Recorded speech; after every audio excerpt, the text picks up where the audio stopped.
চাওক 2018 চনৰ পৰা সদৌ অসম চৰকাৰী NPS কৰ্মচাৰী সংস্থাই OPS প্ৰাপ্তিৰ কাৰণে বিভিন্ন ধৰণৰ আন্দোলন কৰি আহিছে গণতান্ত্ৰিকভাৱে।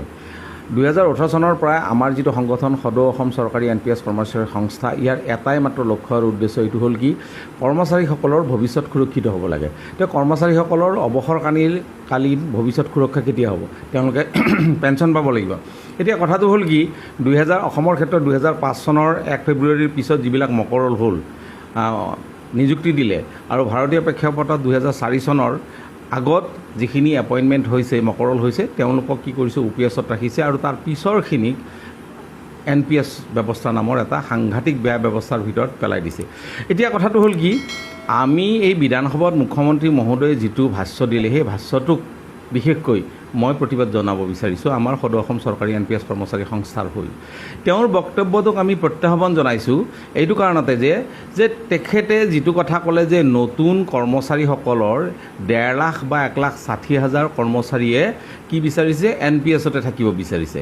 তেওঁৰ ভাষ্য অনুসৰি যে 1.5 লাখ বা 1,60,000 মানুহৰ কথাটো হ'ল কি তেওঁলোকে এই NPSত থাকিলে ৰিটায়াৰমেণ্টৰ পিছত বেছি টকা পাব।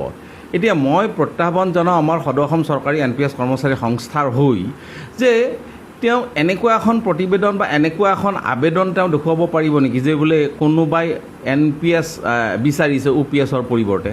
তো তেখেতক কোনোবাই মেমৰেণ্ডাম দিছে নেকি যে আমাক OPS নালাগে, NPSে দিয়ক? 1 নম্বৰ কথা। দ্বিতীয় কথাটো হ'ল কি তেখেতৰ এই ভাষ্যটোৰ আচল কথাটো ওলাই পৰিব তেতিয়া সন্মানীয় মুখ্যমন্ত্ৰী মহোদয়ে যিটো কথা কৈছে যে নতুন কৰ্মচাৰীসকলে যে OPS নিবিচাৰি NPSে বিচাৰিছে, তেতিয়াহ'লে তেওঁলোকক NPSে দিয়ক। তেতিয়াতো আমাৰ সংখ্যাটো তেখেতক OPS দিব লগা সংখ্যাটো কমি যাব। এতিয়া আমাৰ 4 লক্ষমান মানুহ NPSৰ অন্তৰ্ভুক্ত, যে এই 1,60,000ক বাদ দি বাকীখিনিক দিয়ক, তাততো আমাৰ আপত্তি কৰিব লগা নাই। তেখেতৰ চৰকাৰৰ সুবিধা হ'ব, OPS পাবৰ কাৰণে মানুহৰ সংখ্যা বা এমপ্লয়ৰ সংখ্যা কমি যাব।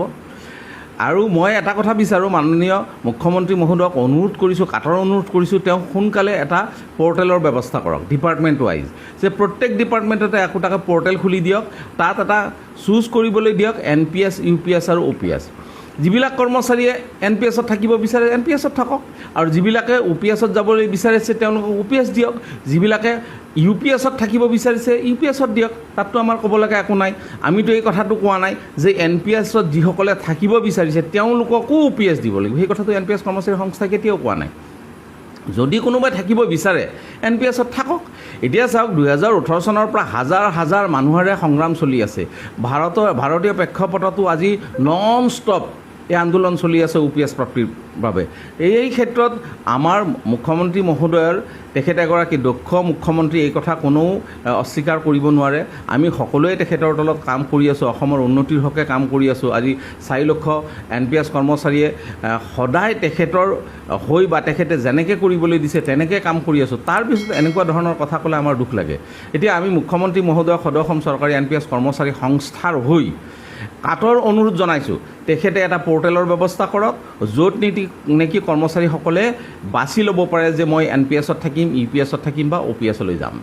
এতিয়া কথাটো হ'ল সেই ব্যৱস্থাটো কৰিবৰ কাৰণে মই মুখ্যমন্ত্ৰী মহোদয়ক অনুৰোধ জনাইছোঁ। আমি মুখ্যমন্ত্ৰী মহোদয়ক কেইবাবাৰো লগ কৰিছোঁ। আমি ফাইনেন্স মিনিষ্টাৰ বাইদেউক লগ কৰিছিলোঁ, অজন্তা বাইদেউক। আমি ফাইনেন্স ছেক্ৰেটাৰীক লগ কৰিছোঁ। আমি মন্ত্ৰীমণ্ডলক লগ কৰিছোঁ। এই NPS কৰ্মচাৰী সংস্থাই এটা কথাৰ কাৰণে যে OPS দিব লাগে।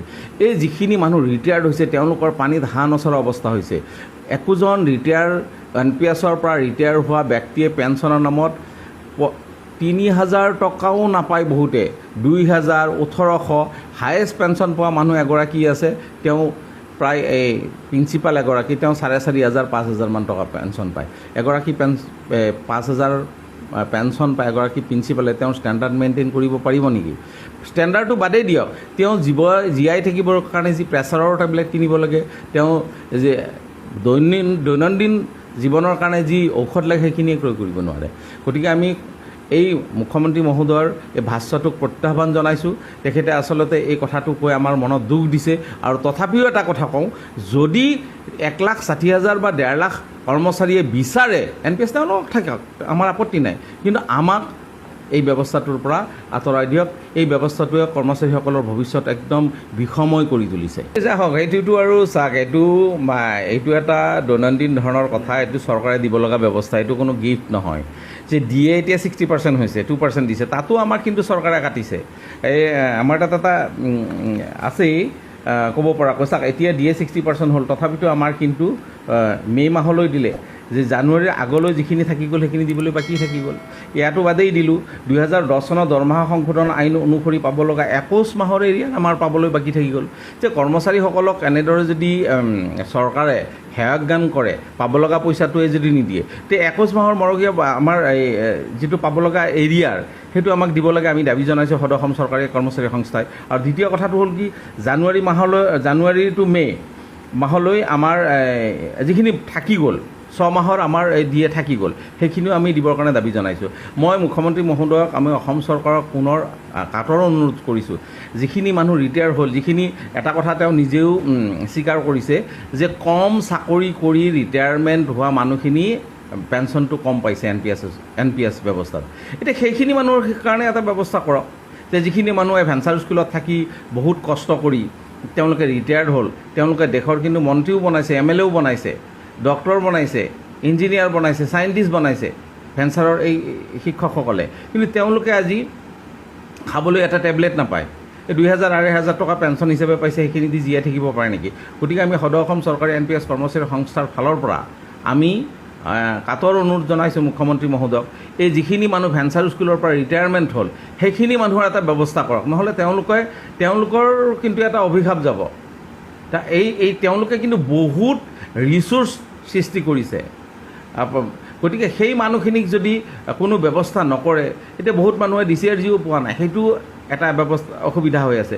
গতিকে আমি মুখ্যমন্ত্ৰী মহোদয়ক অসম চৰকাৰক কাটৰ অনুৰোধ কৰিম, যিখিনি মানুহ ৰিটায়াৰ্ড হৈ অত্যন্ত এই কিছুমান মানুহ পেৰালাইচিছ হৈ পৰি আছে, কিছুমান মানুহে কি কৰিছে, ৰিটায়াৰ্ড হৈ একো ইনকাম নাই কাৰণে, পেঞ্চন নাই কাৰণে ৰিক্সা চলাইছে, ঠেলা চলাইছে, হাজিৰা কৰিছে, সেইবিলাক মানুহৰ প্ৰতি অকণমান সদয় হওক। কাৰণ আমাৰ অসম চৰকাৰে বিশেষকৈ মুখ্যমন্ত্ৰী মহোদয়ৰ দক্ষতাৰ বাবেই বিভিন্ন ধৰণৰ আঁচনি ওলাইছে, যি আঁচনিৰে দৰিদ্ৰ মানুহক বা অভাৱী মানুহক কিছু সুবিধা প্ৰদান কৰিছে বিভিন্ন ধৰণৰ আঁচনিৰ জৰিয়তে।